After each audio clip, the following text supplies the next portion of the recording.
Living relationship దీని మీద చాలా అపోహలు ఉన్నాయి. చాలా మందికి తెలియదు ఏంటంటే, చాలా మంది ఏమనుకుంటున్నారు, భార్య భర్తలకు ఇద్దరికి పెళ్లి అయినా సరే భార్య కానీ భర్త కానీ ఏదైనా సంబంధం ఏదైనా పెట్టుకుంటే అది కరెక్టే కదా అని చాలా మంది అనుకుంటున్నారు. అది ఇల్లీగల్ అవుతుంది.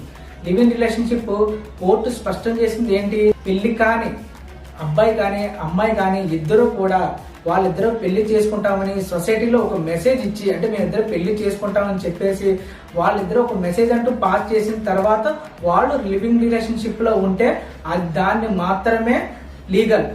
అంతే తప్ప దువ్వాడ శ్రీనివాస్ చేసినట్టు అది మాత్రం ఇల్లీగల్. అలాంటివి చట్టరీత్యా నేరం, అలా చేయకూడదు. భార్య భర్తలకి ఇద్దరికి పెళ్లి అయినా కూడా వాళ్ళు ఏదైనా సరే లివింగ్ రిలేషన్షిప్ లో వేరే వాళ్ళతో ఉంటే అది ఇల్లీగల్. సో కోర్టు కానీ న్యాయస్థానం కానీ వాటిని సమర్థించదు. ఇది చాలా మంది తప్పుగా అర్థం చేసుకుంటున్నారు. లివింగ్ రిలేషన్షిప్ అంటే ఎవరైనా ఉండొచ్చు అని, ఎవరో ఉండకూడదు. భార్య పెళ్లి అవ్వన వాళ్ళు ఇద్దరు సొసైటీలో ఒక మెసేజ్ పాస్ చేసి మేము ఇద్దరు పెళ్లి చేసుకుంటున్నాం అనుకునే వాళ్ళు మాత్రమే వాళ్ళిద్దరూ మాత్రమే ఉండాలి.